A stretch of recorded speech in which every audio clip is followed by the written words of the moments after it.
Hello, everybody. My name is Ian Kirkpatrick. I'm an author and robot, and today I know you've noticed something. You've noticed... Well, there's never any hiding it from you guys. The lighting is terrible. So, I'm house sitting. These are the lights that I have. Please try to not let it be a distraction. Thank you in advance. So today is Lmiay Day, the first of the month, September. It is the time to share your guys' story for the prompt of the month, September 2021. We're all still alive here. How you doing? Probably better than me, maybe, hopefully. We're gonna get into that in just a second, but of course, the announcements. Number one, well, since it's Lmiay for September now, Lmiay for October is listed down below, and guess what? Officially, October marks 1 year of Lmiay, right? So we have been doing this, and if any of you guys have done every month for the last year, you now have 12 starts or 12 short stories or however you've been working on this. And if you haven't done every month, well, you've still got at least 1 to 12 short stories or starters or a little bit of both, maybe trying out new ideas. And I have been so blessed and so grateful that any of you guys have been participating, and I look forward to another year of Lmiay. So, with that said, the theme is going to be relevant-ish. So check that out down in the description below. Number two, if you are interested in having your creative work pitched on this channel, check out PitchFit down below. That is where you pitch me your novel, your creative project, and then I pitch it on this channel, hopefully uniting readers or people who enjoy creative content with new content creators. We will be doing the second PitchFit video on this channel at the end of September. So, with all that said, let's go ahead and get started. So for the theme of September, we had Doomsday. I know, it's pretty much just living in the year 2020 to 2021, and we should, pretty much good enough, right? But let's see if we can get a little bit more creative than the hellscape that we might be looking at right now. Oh, can I just have a hellscape that is not one that is looking down at me with a barrel right now? Okay, so the first submission is by Wraith, and he's also posted this on his Minds page, which I will link down below with his name. So if you would like to read along as I read it or check it out afterwards, it will be listed down below. The title is Twilight.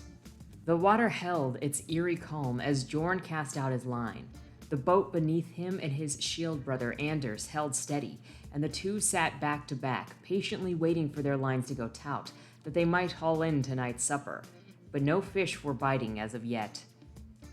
"It seems fortune does not favor us tonight," said Jorn. "Nor any day," says Anders, "or anyone. Don't talk such rut. You know the signs, that winter was longer, colder, and darker than I've ever seen in my life. Even this thaw does not truly feel as spring. If you speak true, we will know soon enough. Best worry about it then. I would rather not be caught off guard by the end of the world, and I would rather not bring my own end worrying about it." The sky above was dull and gray, not with rain clouds, but in a manner that made it seem the sun struggled to shine as it once did.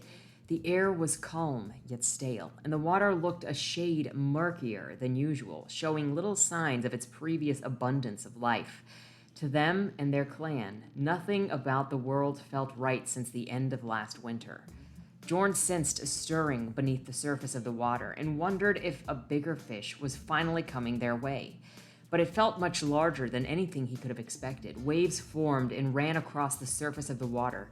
The boat rocked up and down, and Jorn and Anders nearly dropped their fishing rods into the sea as their hands gripped the sides of the dinghy. "What's happening?" asked Anders as the waves grew larger and the boat took on water. Not possessing an answer, Jorn instead picked up an oar and paddled, angling the boat with the waves rather than against them.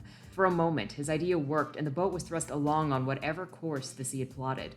But the waves grew yet larger, rocking the boat back and forth more violently until they were overtaken. Jorn and Anders were thrown forth as the boat sank beneath them. The two were separated as the wicked currents carried them on, and both desperately tried to keep their heads above water. Though they were both strong swimmers, the water seemed to consume them as they lost themselves in its dark depths. A moment, or an eternity later, Jorn came to, feeling hard ground beneath him. He struggled to his hands and knees as he coughed, choked, and spat up seawater and bile. He tried to wipe his eyes, but the salt water on his hands only stung them further, and he was able to do little else but shake his head and wait for the feeling to pass. When his senses returned, Jorn felt the waves lapping at his feet, and he shuffled forward, dragging his legs out of the water. He looked about and found that he had washed ashore, on the beach near the mouth of the fjord that led to his village.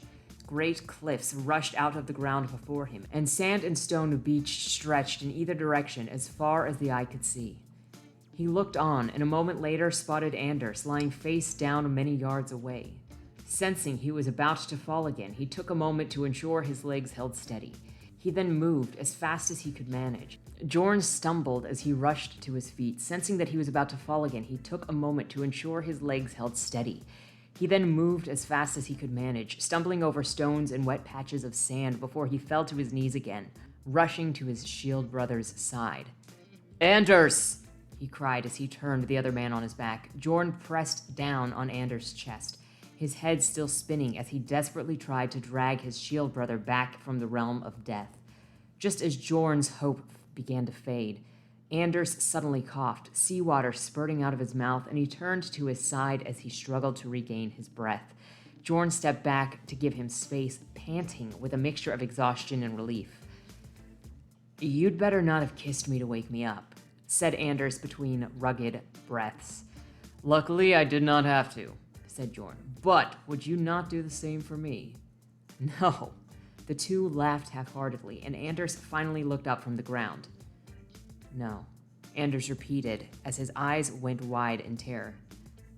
No, it can't be." Jorn looked out at sea and beheld a sight that had haunted his sleep since he was a child. A monolithic form had emerged from the depths, a single body devoid of limbs completely covered in adamantine scales. Its head held wicked horns and frills, demonic yellow eyes, and a great set of jaws holding massive, curved fangs, and a long, slithering tongue. "By the All-Father," said Jorn as he beheld the might of the world serpent, whose evil eyes found them on the shore. The beast gave a guttural hiss, and the waves changed direction as it began moving toward them. "We're doomed," said Anders. Suddenly, the sky turned a shade darker, and thick clouds gathered overhead. The world serpent stopped, looking about as thunder shook the sky, first in the distance, then closer. Lightning flashed as the booming grew louder, and Jorn and Anders nearly forgot their fear as they held a sight that they knew could not have worked on Mother Earth. An argent bolt of lightning erupted in the clouds, barreling toward the earth. So bright was it that Jorn and Anders had to look away. Momentarily blinded, the serpent hissed again, this time louder, and with a menacing growl.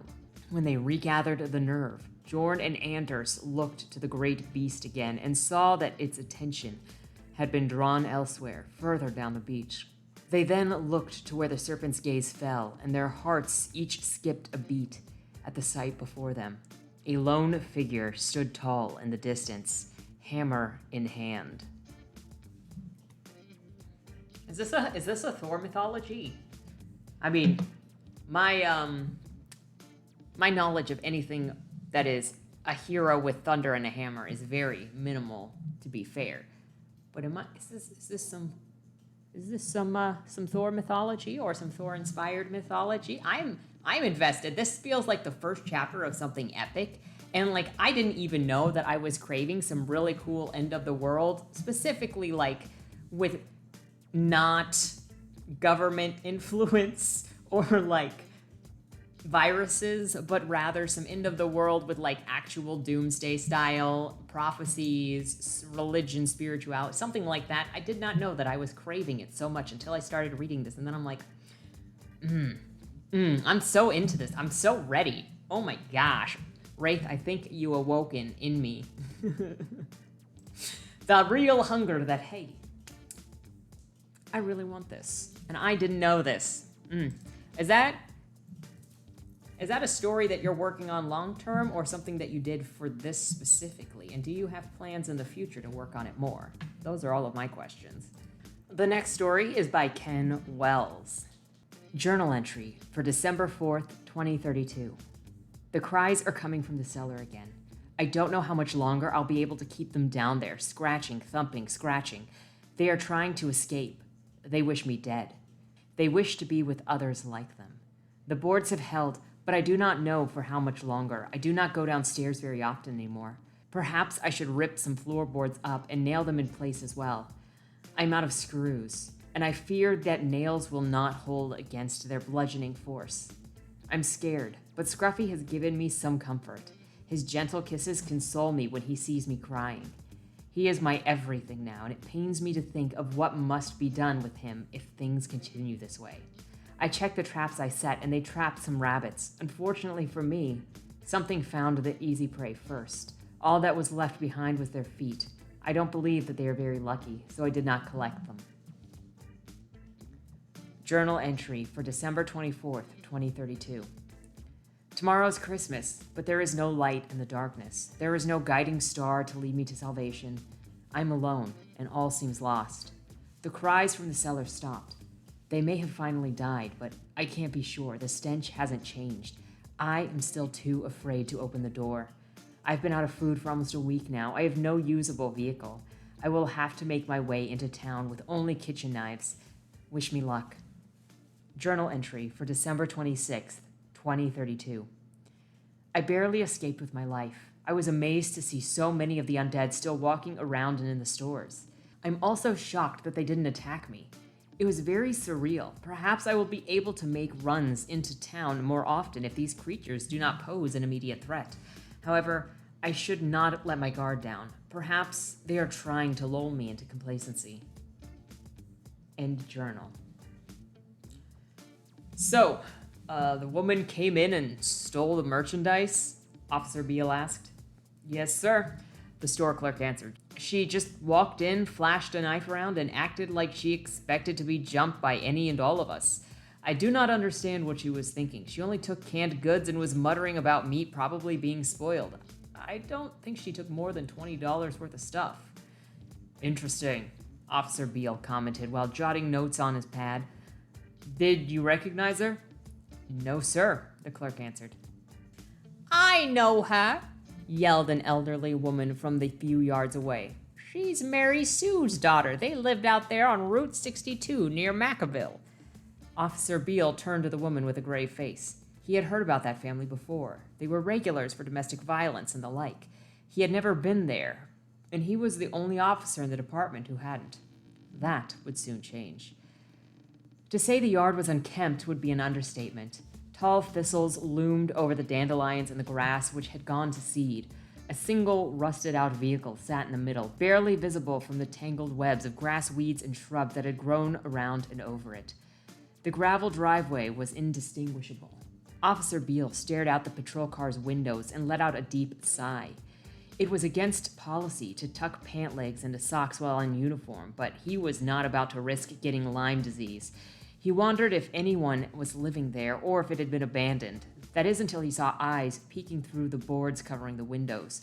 Walking to the door, Officer Beale's uneasy feeling just got worse. Radioing for backup, he stood for a moment assessing the situation. An invisible cloud of stench surrounded the house. As he felt the eyes burning into his skull from the unknown figure within the house, he thought better of his approach without backup. Once backup arrived, the officers approached the house cautiously. Knocking on the door, there came no answer. Knocking again, they announced, "Police! We're here to make sure everything's okay." After a short period with no answer, the door flung open with a single kick. The stench billowed out and choked the gagging officers. Feces, urine, spoiled food, and God knows what else covered the interior of the house. A mangy, emaciated dog barked, but did not appear to be of any threat. But they were mostly disturbed by the girl. Her long blonde hair was stained with blood, and her clothes were tattered and torn as if she had been in a struggle. Her eyes shone with mistrust and fright as the officers approached. Screaming, she lunged at them with a knife. The officer shot 4 rounds and she fell lifeless to the floor. Calling him back to the headquarters, the officers reported what had transpired. Pain and anguish filled Officer Beale as he looked around in disarray. One door troubled him the most. The door was boarded up and appeared to lead down into the basement. Taking out his phone, he took pictures to document the state before entry, satisfied with his documentation. "I'm gonna get this door open and investigate downstairs," Officer Beale yelled to his partner. "There's a strange stench coming from behind it." "You can smell above the shit and urine?" Officer Williams laughed. Rolling his eyes at the inappropriate joke, Officer Beale managed to pry the boards loose and open the doors. To his horror, 3 bodies found below, 2 adults and a small boy. "I think I found the family," Officer Beale informed his partner, who was reading a notebook. As Officer Williams read, he mumbled, "She believed everyone was a zombie. Poor girl." Oh, the twists in that one. And it feels so complete. And I love stuff that plays with form, like with journal entries or letters, because it's just something that I don't get to see as often, and it's always very interesting if you can do it really well. It is hard to do because when you're working with journal entries, it's all telling, but you can actually tell a good story via telling. Fairy tales are telling, journal stories are telling, and there's so much that you can do with that art form. It is so interesting. This had so much tension in it, and the shift in the perspective worked really well. This is really great work, Ken. You guys are always blowing my mind, seriously. The next story is by Charles Robertson. Welcome to the chat. It is titled Heatwave. All objects and structures are a grill for the flesh to touch, to cook you well done in a short time. The air is an oven baking you whole, as the fluids within sweat out of your orifices, turning to fetid steam and flying away as they make their escape. The outside is a microwave unseen, forces melting and flaying you from top to bottom. The ground has become a frying pan, searing all upon its surface, and waters of the earth are a saucepan, bubbling away until gone, revealing the dry, crusty surface beneath. All of man swelled to great proportions, their muscles twitching violently and eyes flowing from the sockets as red-white goo. Their skin charring as they were fastly roasted, and their insides dying, exploding as if they could not get out in time. None could withstand the great nausea they succumbed to, vomiting before they began to cook, collapsing in exhaustion with an extreme craving for water. Their heads were alight long before they burst into flame, becoming a sludge of cold water with a blue light hovering above. A ball of fire in the black sea of space the Earth was, like a rather small star, with a lone and lifeless dwarf planet orbiting it. You know, this feels like the prologue of something. And I'm not usually for prologues. I don't have anything against well-done prologues. I have a couple of specific yikes for prologues. Specifically, my 2 dislikes for prologues is one if it's like forever world building, and my other real dislike for prologues is if it skips to some climactic moment later in the book and just puts it in the earlier part, especially at a different person's perspective than your main character's perspective. So then when you get up there in the story, then the whole situation is like, what the frick? Because 1, you just spoil the climactic moment anyway, and 2, it kind of tells me that you don't believe in your story's beginning enough that you felt like you had to cheat by grabbing one of the most tense moments of your book and put it at the beginning before you actually start your book. It's a false beginning. But anyway, that's all. That's a side rant. But prologues can work, like Soylent Green, which is actually not called Soylent Green when it's the book. I can't remember what it's called. It's like Harry. No, the author is Harry. I can't remember what the book is called at the moment. And poo-poo on me for not remembering. But it has a prologue where it basically does world building in a sort of way like this, where it's sort of a letter or it sort of talks about things that are going on in that world before just jumping right into the life of one of the characters that you're going to be following. And it works really, really well. And that's what this feels like, is setting up the end of the world, the circumstances that we've got, that keeps it brief. It gives you so much tension. It gives you specific sensory information so that you can really see it. And then I could see this just jumping right into some kind of dystopian end of the world living aftermath. There feels like there's a lot more to this. Is there, Charles? Is this the beginning of something, or is this just something you did smaller, or is it something that you did for this Doomsday thing that you might be thinking of doing more on later? Those are my questions. The last entry for September 2021 is by RSAlessi. Let's get ready to rumble. It is called The House's Edge. I slide 2 quarters into the slot machine and pull the lever. I never win at these things, but that doesn't stop me from dropping half of my paycheck at the casino every week. I've never seen a machine like this one. It's old-timey, with a real working lever and spinning wheels inside. Management hid it off in the corner all by itself, and it's intriguing enough that I convert my bills to quarters so that I can give it a whirl.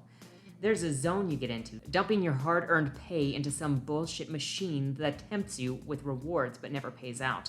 A metaphor for my life, I guess, thinking things will work out this time around, but of course they never do. I've been perpetually one off for making it big for as long as I can remember. I grind through my cup of quarters. The symbols on the machine are wonky, just like now. I got 2 beers and a Ferrari. Where are the dollar signs and cherries? Another pull and the wheels slow. 1 beer, 2 beers, and 3 beers. My first win of the night. The beers won't pay much, but it feels good to win. I wait. The tray beneath remains empty. God damn it. I'm about to kick the slot machine when a hand touches my shoulder. Excuse me, sir? Did you order a beer? I turn around. A server holds a tray of 3 Corona Ultras.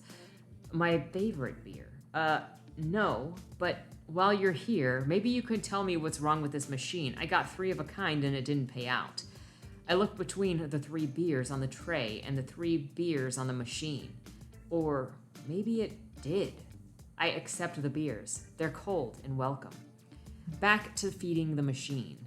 Quarter after quarter, pull after pull. It's me and my beers and Lady Luck. I start to anticipate the symbols on the wheel. Aside from the beers and Ferraris, there are cheeseburgers, boats, naked women, guns, all sorts of random stuff. I get close to cheeseburgers a few times. I wouldn't mind landing myself a cheeseburger or 3. Here it comes. Naked woman, naked woman, naked woman. Another win. I bite my lip. The tray doesn't fill. Hello, a voice whispers from behind me. It's deep and sultry. I know exactly what kind of person it's attached to. I turn around. Oh my God. I got 3 of them. Dark-haired beauties in bathrobes. Are you here for me? My eyes track down the deep V's of their bathrobes. Mm-hmm, the first one says. You've been comped a high roller suite. Would you like to join us or keep playing? I got some quarters left. A few more pulls won't hurt anything. I load the machine, grab the lever, and let it roll. Ferrari, Ferrari. But the 3rd wheel is broken, spinning free. Come on now. Give it to me. This is it. I'm finally going to win big. The wheel slows. Pictures flash by. I see the Ferrari a few times. Come on. The broken wheel only has 3 or 4 rotations left in it. I hold my breath, slower and slower until... What the hell is that? I stare at the image. Why would this slot machine have an icon of an atomic mushroom cloud? A chill runs down my spine. I glance at the 3 empty beer bottles and the 3 robe-cladded beauties crowding around me. I think I need to cash out. Ooh, oh my gosh. RSAlessi. You're like getting right into my style up in here, like for real. I don't feel like I need more from this, but I also feel like I love the mood of this. I like the style of this, the magical of this is totally in the realm of what I like to write and what I typically enjoy. So good. It is so interesting. And also the risk of keeping going when you're on a winning streak. Like that's the really big thing right there is, well, I could just keep going because what's the harm? Oh yeah, we can all die. That's great. Oh my gosh. And when I say I could use more of this, I'm like, I feel satisfied with the length of this story, but also I wouldn't mind if there was a little more detail, but I don't really need it. It's just, this works. And there's just enough detail to paint the pictures of everything that happens, and I'm completely satisfied with this story. Man, you guys are good. Ugh. I don't know if you guys can see it. Any of you that have been doing this for more than a couple of months, whatever other projects you guys are working on, I hope that whatever other projects you guys are working on, I don't know if you're seeing improvements in it, but I feel like I'm constantly seeing something new. I'm seeing changes in different writing styles or people trying different surprising things, and it's so much fun. I love looking at what you guys send me and just the different ideas that you come up with, whether it's for this or you guys came up with those ideas separate and then just found that it works in this thing. I hope that your guys' writing projects are going well, and I hope that this maybe helps you let go, or maybe this helps you practice or try different formats of writing or writing styles that you can then apply to whatever you're doing, or just, have a good time. And maybe it gives you stuff that you can then start submitting to magazines or contests or whatever. I just hope that this is benefiting you guys in some way, because I can constantly see the changes in repeat submission writing styles or the play of different characters and scenarios, and it is so exciting to see what you guys create and how you play with the challenge. Why are you sending me 3 emails at like the same time for the same news? ACX, you're out of control. Anyways, thank you guys so much for submitting. I hope you had as fun a time listening and writing these as I did reading them. And I look forward to what you will submit for the anniversary episode next month. I'm so looking forward to it. Look, a 4th email. Are you serious? ACX. I'm being harassed. Anyway, with that said, thank you so much for watching. Join tomorrow for the conclusion of Empress Teresa. Yes, I was wrong. We didn't finish it last week. I was so tired. So we're finishing Empress Teresa tomorrow. She has been upgraded from Empress Teresa to God's right hand Teresa. She is going to be taking on North Korea tomorrow, and I'm looking forward to it. Empress Teresa is an absolute mood. She is like the best character, my favorite character that I've discovered this year. Not even joking. You're going to hear all about it in the book review once we conclude the book. But maybe you'll join us for the final episode of Empress Teresa, again, tomorrow around 8:15 Eastern. No, it's probably going to be 8:30. Oh, no. Oh, I'm on normal schedule next week.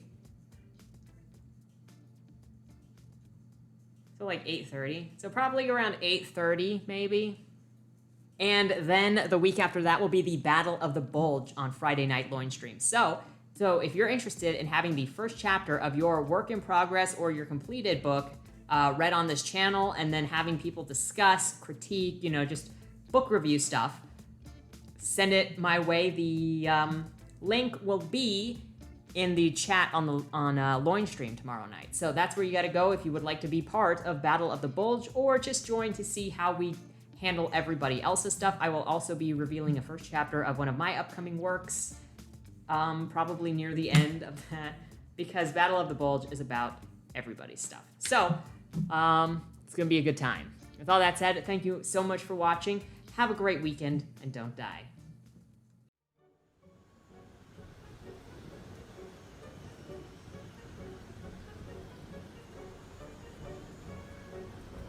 The only people who should come are those who want to meet their monsters. If this is what Agatha wants, I don't know how we can even dispute it. I change lives, baby. And I end them. Sweetheart, no bargains hold. Only fools know restraint. Only losers lose! I've been under the knife so many times, I'm practically immune to it. If your scissors are dull, may I recommend sharpening them with leather? I think I hit you. Mima says I must have a guardian angel. To enter the ring but abstain from playing is suicidal. Your virtue makes you nothing but a liability. You're gonna die. You're gonna die. You're gonna die.